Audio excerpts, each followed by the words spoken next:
Welcome back, guys. Thanks for joining me for another beer review. Yes, I'm still in Carnarvon, as you can tell, but it's Thursday today, going home tomorrow. Hopefully about lunchtime I'll get away, and that'll be it then. I can have some time at home for a change then. So yeah, we're doing another beer review, and it's a beer that I picked up from B&M in Carnarvon. Picked it up today. Picked up 2 beers from this brewery and an Irish Nitro Stout. But let's talk about this one. So it's from Dark Star Brewing Co., who I'm not exactly sure where they're from, down south. And we are taking a look at their Starlink IPA. It's a West Coast IPA, coming in at 5.5% ABV in a 440ml can. And that costs the measly amount of £1.49. So you almost think it's got to be pretty shit, isn't it, really, at 149? You know, 5.5% is probably on the lower side of West Coast style. But we'll see, won't we? Nice artwork. Does look very nice. It's been in the fridge for a while. I'm not even going to attempt to try and read any of that. I haven't got an open L's chance of reading that. Now, that's more or less right up against the camera. If you can read that, you're a better man than me. So I'm going to stop talking. We're going to get it cracked open. Unfortunately, while I'm away, the only glass I've got with me is the Hertog Jan, and there's no sort of IPA glasses in the cupboard. There is a Guinness one, and there's a gin glass, and there's a wheat beer glass, but there isn't like a West Coast style glass, so it's going in there. So let's get it cracked and see what we get, and hopefully it's going to be pretty decent. I popped in there today to get some wallpaper paste ready for tomorrow. They didn't have any, and I walked out of there with beer, which is not a good sign, is it? Especially at like about 9:30 in the morning. I think everyone was looking at me going, fucking hell, he's an alcoholic. Hey-ho, here's what it is. I'm entitled to, if they got stuff in there to buy at that time of the morning, and it's, you know, not politically correct, if you like, to buy it, sod it, it don't matter, does it? So, beer in a glass and getting a nice waft there. Beer in a glass, West Coast IPA. It's sort of golden stroke amber in colour. A slight haze to it, a few bubbles going up. The glass was wet because I just cleaned it, and just a small half a finger of whitehead on top. So let's go in with the nose, see what we get. Yeah, very malty, very orange, marmalade sort of West Coast nose on it. You know, my first experience of West Coast really was sort of like grapefruit and pine and resinous, but I seem to end up with a lot of sort of West Coast that tend to be orange, citrus, marmalade. This has got that traditional feel. It may well be in a can looking all very trendy, but it's very much traditional sort of West Coast IPA. I say orange marmalade, malty, citrus. For me, no sort of grapefruit, no sort of pine, no sort of resinous thing going on. Slightly sweet. So yeah, there we go. Anyway, stop talking. Dark Star Brewing Co. Starlink IPA, which is a West Coast IPA, 5.5%. Let's give her a go. Cheers.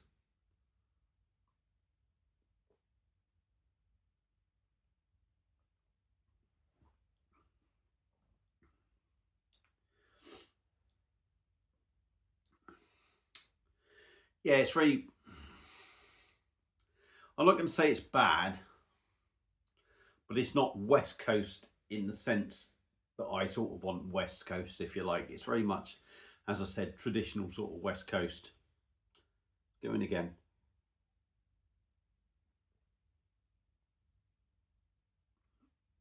For me,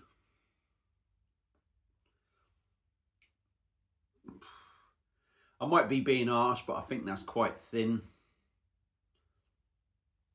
for the style. I know West Coast seem to be, they're not the heaviest of beers, but for me this feels a little bit light. It feels like an IPA with citrus notes. So I'm going to say the body is medium at best.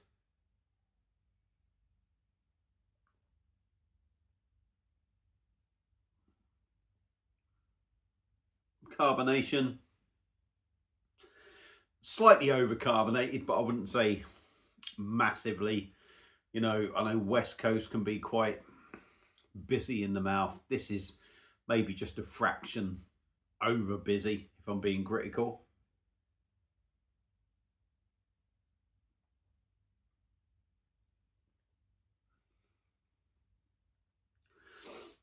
And that carbonation does leave the mouthfeel being a little bit rough around the edges, but generally quite smooth, easy to drink, if you like. On the taste, it's very sort of basic, I'm going to say. You know, like I say, you expect sort of grapefruit, you expect pine, you expect pithiness, you expect resinous, I do. But with traditional ones, you expect, well, I would say with traditional sort of style West Coast, what you tend to get is very much an orange marmalade sort of feel and a maltiness with a slight sweetness.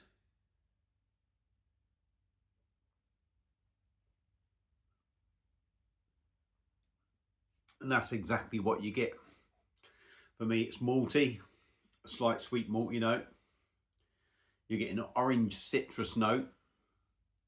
There is a bitterness there, but it is very subtle. And right at the, well, I wouldn't say right at the back, but there is a point where you maybe get a touch of a resinous feel. But I wouldn't even say it feels like a pine resinous.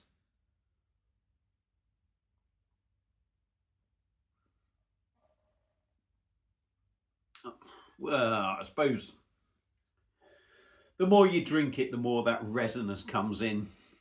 You could call it a pine resinous, but it is quite slight, quite subtle. There's nothing really nasty about it. And I would say the orange citrus thing isn't too overpowering, which is certainly a side of a sort of like traditional West Coast sort of thing, or even some other craft West Coast. Pardon me. Which is something that I don't like too much. Pardon me again.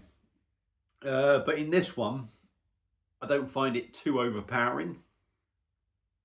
So you could say maybe it's well balanced, but that could just be my own taste, really.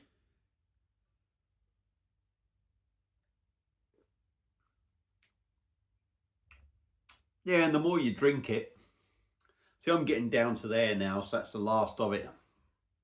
You are getting a little bit more grapefruit at the back end. And it does leave a little bit of a lingering bitterness. So the more I've drunk of this beer, I would say the better it's got. But in a sense, it's still not a West Coast in the sense of how I like a West Coast to be. Although it's got them sort of notes here and there, it's still very much got traditional sort of front on the West Coast, I would say. And the more you drink it, on the back end, you get a little bit more resinous. You do get a little bit of grapefruit there. You do get a little bit of grapefruit bitterness. And I'm taking all this into account and I'm thinking it's 5.5%. Okay, yeah.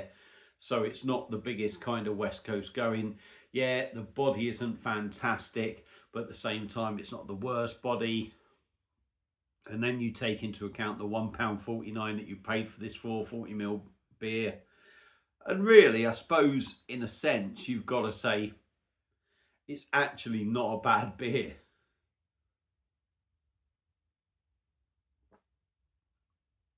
Yeah, but